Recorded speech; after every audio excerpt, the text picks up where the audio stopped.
What is up guys, Stephen Harvey here. In today's video, I'm going to be showing you how to sell and withdraw your investment from the Hatch platform. Now, if you're not familiar with Hatch, then Hatch is actually a platform in New Zealand that allows Kiwis or New Zealanders to easily trade within the US stock market. Now, if you do want to sign up to Hatch, there is a link down below in the description, so you can go ahead and use that link. Now, this video was requested within the comments, so thank you to Jay for commenting and requesting this video. This video is going to be a bit of a portfolio update as well, and so it's going to double up as that, but I am going to be walking you through the process of actually selling and withdrawing your investment as well. Now, if you haven't subscribed to this channel already, you can do so hitting the subscribe button down below. Of course, you're welcome to leave a comment on this video for anything else you would like. But let's get straight into it here. As we can see, this is my Hatch portfolio and what's been going on lately. A lot has changed. In fact, it's actually gone down, but it hasn't really gone down in the way of me having a negative return on investment. It's gone down purely because I've actually moved my money into different investments over the last few months. So we can see my total portfolio value sitting at just under $38,000. So this is New Zealand dollars, by the way, so we won't get that confused with US, even though you can change it. And my total return on the investment is $24,000 or just under $25,000. So scrolling down now, we can actually see my holdings or my stock companies that I own, or stocks that I own. We can see I own 3, and it's very contrasting depending considering my last video, my last update video I did. I think I was holding maybe roughly around 7 or 8 different companies. So these are my big main 3 here, especially in New Zealand dollars as well on this right hand side, so just keep that in mind. But yeah, my big main 3 is Tesla, Apple, and Facebook. Massive companies, and in fact, especially Apple and Facebook, just 2 of the biggest companies. If I did have to have one more in here, it would probably be Amazon, so that's something that you might see in the near future. But I did sell out on the other companies that I had, and these are things like Tattooed Chef, Beyond Meat in there, Palantir. Another one I had as well, if I'm thinking correct, is Corsair, like gaming. So those are just a few. I think there were maybe 2 more in there as well. But essentially, yeah, like I said just a little bit earlier, I wanted to move my investment from stocks and move them into 2 different main things. First one was cryptocurrency. So I have been getting a lot into trading different cryptocurrencies as well as NFTs. So if you don't know what NFTs are, you might be living under a rock, but obviously those are big, and they're very confusing to a lot of people, and why you would want to pay thousands of dollars for a JPEG. Some people just can't understand that, and maybe I'll save that for another video in the future if that's something you'd like to learn more about. That's the main one, is cryptocurrency, and then the second one is actually my business. So if you don't know already, I do have myself a few different businesses, and in fact we just recently started a new business as well, which I think I will touch on this channel as well. But essentially it's just a virtual assistant agency, so we help businesses get virtual assistants with their staffing. So yeah, I won't touch on that because that video is not about that. But yeah, business, so startup costs, running costs, things like that, very important. But you sink those costs right into the business at the very beginning, and then what happens is you can 10x those expenses, because you can just obviously be quite profitable with owning your own business. What we'll get into now is how to go ahead and withdraw money. I did recently sell one of my holdings, although I can't remember. I think it might have been Tattooed Chef.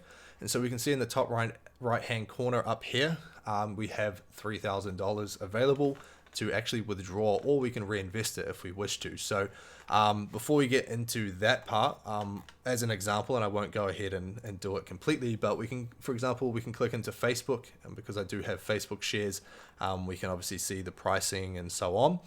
But to sell it, you just click into your investment, you just click on the sell button, and then it gives us 3 different options. Now, if you just want to sell it right away, or at the best price that the market opens, because I believe as I'm recording this video the market is closed at the moment, but yeah, essentially you want to click on this button you own. So if you want to sell all of your shares, then you just click on this one, and that will just automatically do that for you. Otherwise you can just manually input the amount you want to do. Then it's going to go ahead and it's going to calculate it minusing the $3 fee. So if you're not familiar with Hatch, there is a $3 fee to buy and $3 fee to sell. So it will subtract that $3 fee from the amount.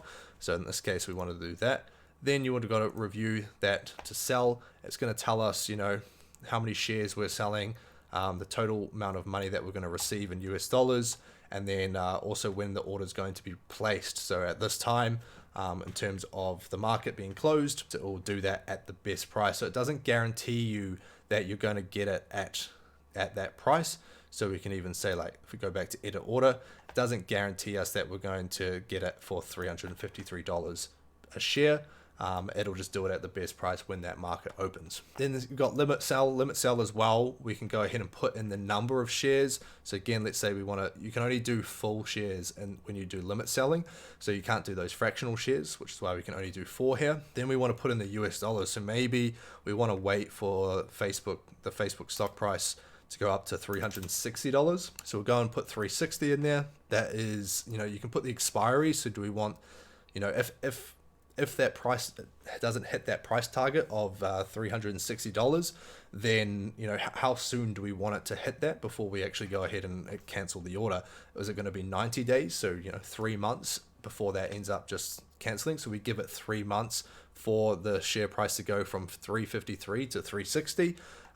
Do we do it when the US market closes? So that's basically within 24 hours. Or do we put a specific date in there as well? So maybe we just want to do it in 1 month. So you got those options too. Yeah, and you can also do that with buying as well if you didn't know already. So let's say we've already sold. So as I mentioned earlier, we've already sold some stock. So we can see my balance in the top right hand corner. And I'm going to be withdrawing this balance because I'm going to be investing it into some cryptocurrencies and NFTs. So as we can see, we've got my bank account number there blurred out for obvious reasons, unless I could actually leave it unblurred and you're welcome to send me money if you wish. But yeah, in this case, we've got the bank account, so you should have a bank account already verified on the platform. It's going to give you some details. So money from selling shares is available to withdraw after 2 working days. And one really important thing to know as well is when you sell shares, you have to wait for it's kind of like a settlement period in a way. So you can't actually withdraw that for, I think it's up to 2 days or 48 hours in order. Yeah, I think it says here, selling money from selling shares is available after 2 working days. So once those 2 working days are passed, then it'll come up in here, because essentially say you've sold it, and here it'll say you have money, so you're welcome to reinvest that money on the platform. But on this right hand side, it's going to say you have $0 available, which don't be too worried about that. It's just because it needs to settle within those 2 working days. So once it is settled, you want to then go ahead and just click on the available if you want to do it all, or you can just do custom. Maybe you just want to withdraw $1,000.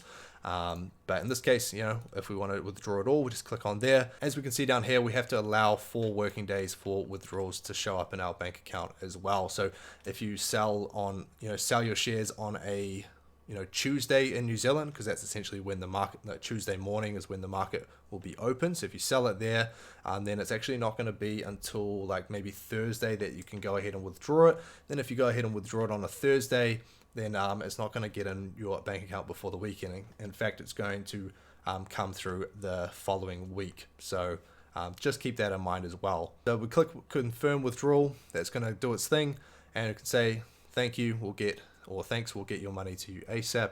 And then we can go back to my portfolio and so on. So yeah, super simple way of doing it, as long as you've got everything set up. But just keeping in mind a few different things. So just touching on, there is that $3 fee to buy and sell shares. We also have the withdrawal fee. Well, not a withdrawal fee, it's more an exchange fee, because now they've got to exchange their US dollars that you've withdrawn and exchange it into New Zealand dollars. So there's going to be a small fee involved with that too. And then lastly, the periods, 2 periods. So the first one is that settlement period of 2 working days before you can actually withdraw it. And then the second one is up to 4 working days before it actually hits your account. Now, when you do buy and sell shares, obviously it can be treated as like a form of income, or you got your capital gains in that. So that means that there's going to be tax involved. Now, Jay did mention in this comment that he wanted to touch on tax. And although I love to touch on a bit, I don't really know a lot about tax, and that's mainly because I actually have myself a tax agent, or my accountant, and she takes care of everything for me, because I have my businesses, I have my crypto, and I have my stock investments as well. So because of that, I can't really talk too much about that. One thing I do recommend though, if you do have your own business, and especially if you're trading within crypto and the stock market, I highly recommend getting a accountant. Although it's going to cost you to get an accountant, you'll be amazed at actually how much money they can save you from paying tax as well, just because of certain things. And that's not illegal things. People think that there's dodgy and illegal ways of not paying tax. No, it's 100% illegal. They just show you these ways that you would have never learnt about if you hadn't have had them. That's all for today's video. I do hope you guys enjoyed it. Thank you for watching. Don't forget to like and subscribe to the channel, and we'll see you guys in the next one.